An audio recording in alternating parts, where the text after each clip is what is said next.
Sabi niya, kuya, kailan ba tayo aakyat ng bundok? Sino mo nakatambal niya? Sino mo nakatambal? Eh, si Rainier to. Hindi siyang uyab na ako. Hindi siya si Chat.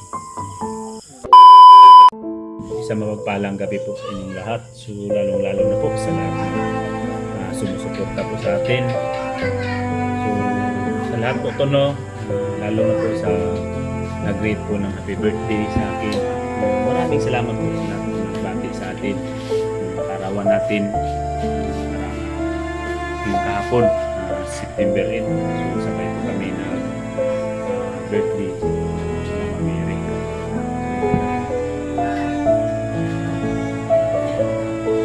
Kahit kunti lang po ang nabot natin, pero wala po tayong problema to. Dahil kontento po tayo kung ano po ang nasa atin, ano po na siya, ano po blessing na dumating sa ating buhay. So, nagpapasalamat pa rin tayo, malaki man yan o maliit. Nagpapasalamat talaga ako, lalong-lalo na po sa isa na may isa na masugid na nagasuporta sa atin, na siya po yung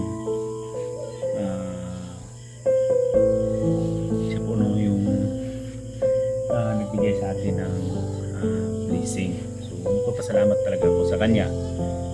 Hindi lang natin sabihin yung pangalan, pero maraming salamat sa inyo po. Alam na po ninyo kung sino po kayo. Maraming salamat po talaga. Dahil kung ako man lang, so okay lang sa akin tol na kahit wala akong handa, basta ang importante lang sa akin tol na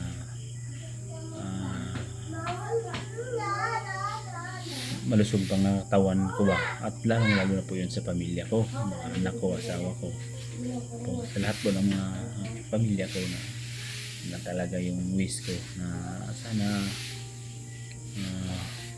walang nagkasakit, walang nagkuhan, pero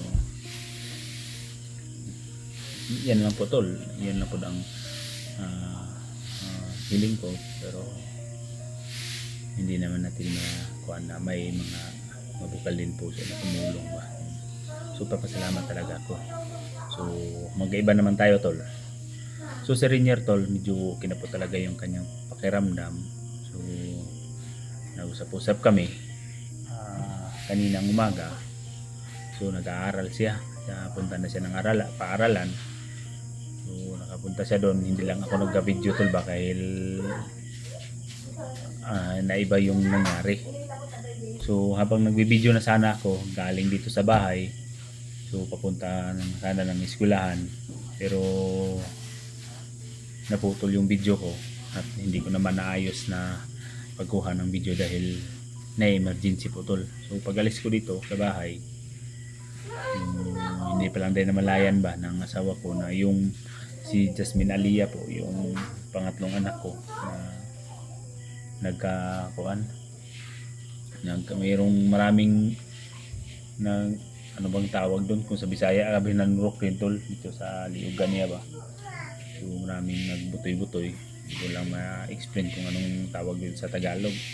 So sa amin lang na mga Bisaya, naghan kaya nanurok, yung mga parang allergy ba. So at pagkaubo din, hindi masama ang pakiramdam. So ngayon ang nangyari na hindi ako nakapag-video, pero bukas gagawa talaga ako ng video, mag-video ako dito hanggat ihatid ko sa paaralan. So yun ang nangyari. So dinala ko dadali yung anak namin, dinala namin doon sa clinic. So buti naman talaga tol na manigurado tayo dahil uso po talaga dito sa Mindanao ngayon ng dengue, kaya dali-dali naming dinala sa klinika o clinic na ipacheck up yung anak ko. So sa awa ng Diyos, yun na po yung finding ng doktor, may konting allergy at yung ubo din, yung hika siguro tawag na sa yung nakaubo siya ba.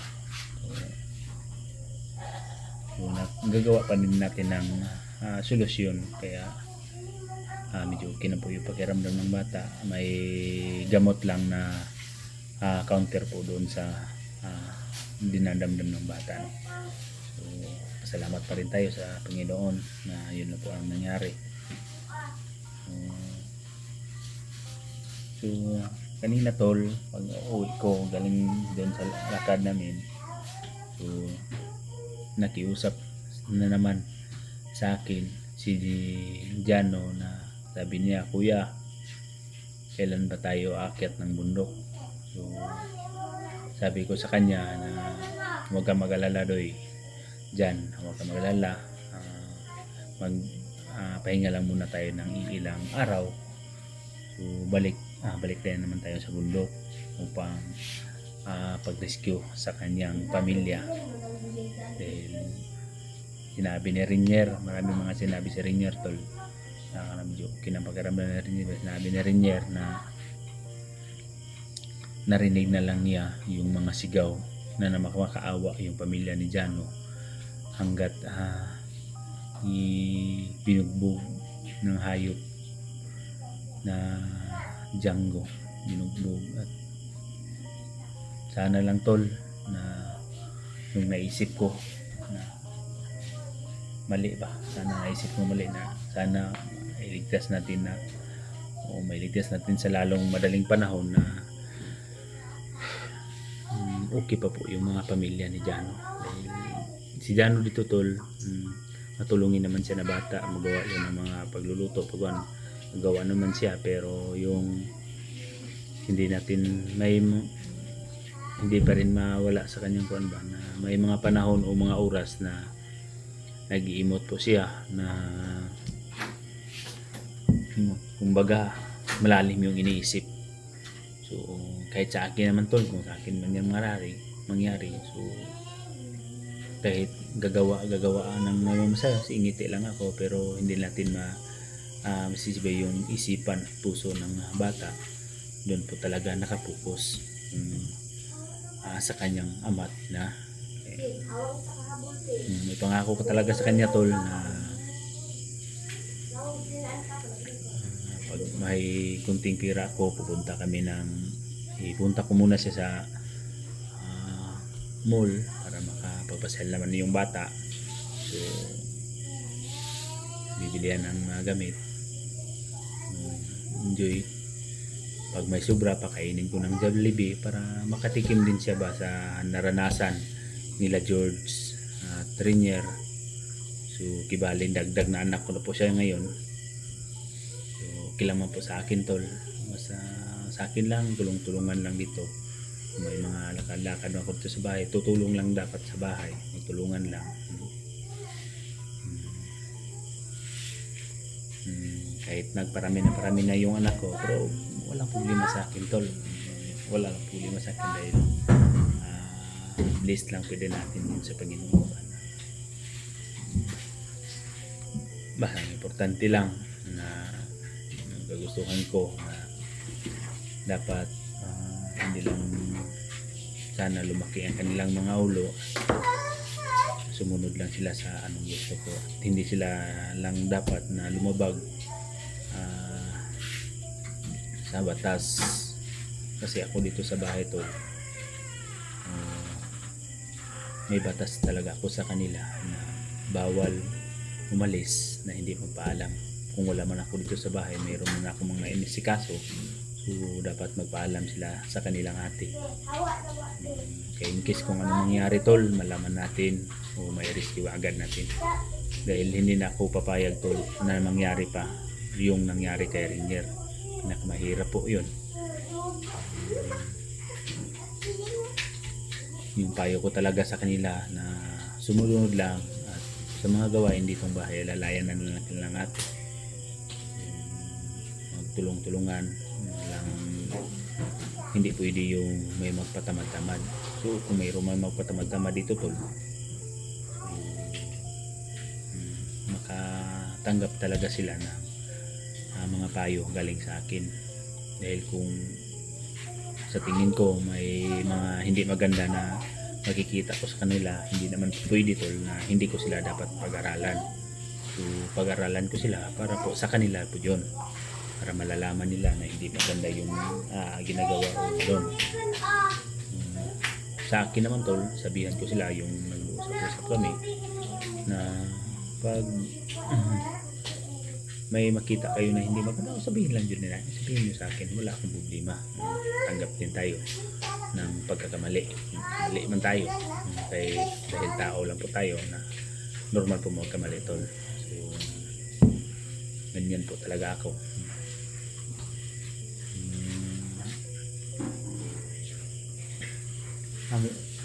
Si Jano tol nandun sa loob.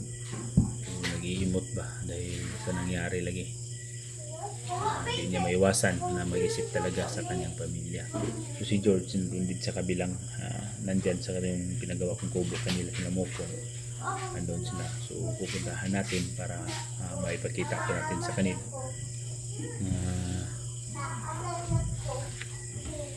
Ito natin sa kanila. Nyari ginom na katambal niya. Ginom na katambal. Ayun si Rainier to. Tawag ng Diyos.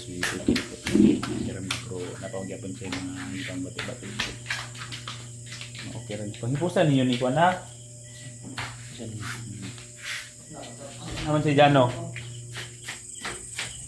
So, dito si... Muna ka naginag tambal? Oo. Ayun o. So, puntahan natin tol. Sila... Kuan.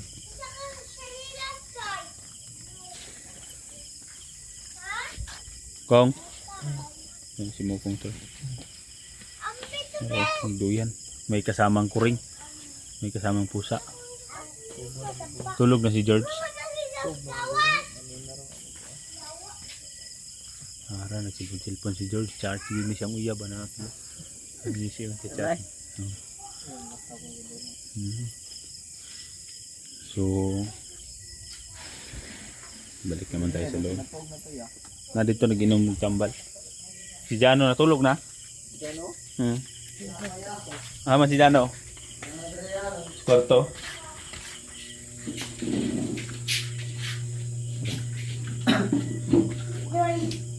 Kumusta man imong eskwela ganyan niya? Garawan, nga ni si ma'am na anong karampa man kaning balik ng eskwela. Ano si ma'am? Good yun. Ito may kuhan. Kumusta si ma'am sa kuha? Anong sabi ni ma'am? Ano daw na wala daw ko pa eskwela. So sinabihan ko naman yun si ma'am. Sinikuhanan ako to. Mingaw yun na si Dudoy niyo mo ba? Oo nga. Sulit kayo. Yung rabbit to si Dudoy tol. Kahit sa kuhan, sali. Naman naman, kainom na akong kagtambal. Hindi yung bati yung damit na. Hindi na kayo kuhan. Okay naman. Wala kayo kuhan mo ganina kay kuhan ba ito si Diday nung gamay mga ata. No, ninuktok ako nito eskwela kaya kuhan man napabuhan ko yawa. Sige lang, ano da ka kamot yung eskwela. Yun ang pinakamagandang kuhan na mag-aaral ka. Para rin sa kabinong kinabukasan mo para darating ng panahon. Tuloy lang. Wila. So, si Jano mag-aaral din siya pero ALS. Aral si Jano ALS. Sana magsabay kami. Hindi kayo makasama kaya iba yung pinag-aralan niyo ba ninyo. Si Jano ALS man. Iyan. Unsa dahil na matapos ng alsya? 5 grade. Kuan, high school graduate. Libino. So kuan, okay ra man ka? Okay ra kaya ra mo mga leksyon sa eskwelahan? O kaya naman niya. Ha? Kaya ra. Kaya ra? Asa din si kuan niya? Kabantay ka dyan, no? Ada sulod.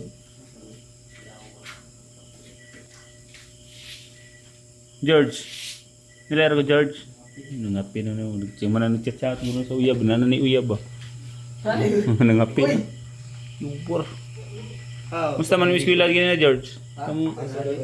Ha?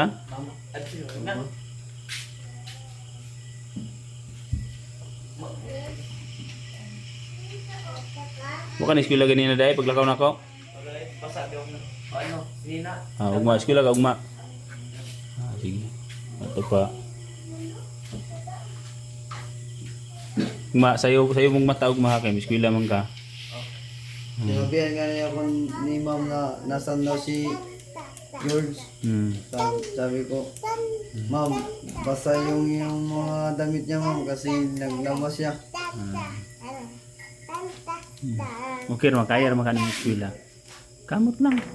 Tuloy lang para so kibali mga ilang araw akit na kami ng bundok.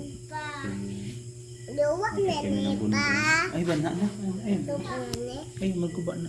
Akit kami ng bundok para yung sinabi mo ba na yung pamilya ni Kuan ni Jano ba na panaiyak man kayo yung hindi mo lang na Kuan ba. Ito makahilak ato.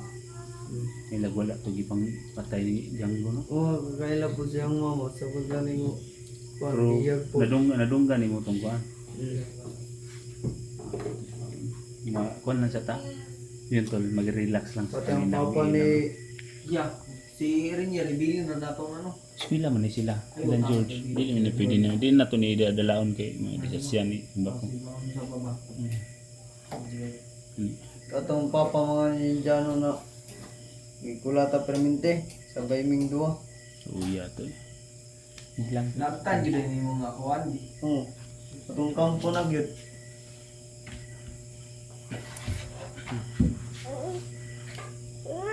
Sa kampo na gyud nila ako makumandir. Sa pangalan na to, Django? Django. Man si Jano dai. May gawas diyan. Grabe nagpahangin si Muko. Hindi ko abiyag bahandi naghaya. War. Ayan. George. Ay, yun. Ano sa maganda George? Si Mark George. Ha? Ang panit dyan, man. Luya. Istorya mo ni Jano, luya lagi ni. Sino mataan ni? Istorya na si sila guro ni George. George. Ano sa mga dyan? Hello George. Istorya mo sila. Ano sa mga siya? Hindi ko po ni Jano ba? Ikaw ganina kay lakaw ba ako? Oh, kanina yan. Wala, murag wala ng tingting ba? Wala na po na ako sa mukha kay.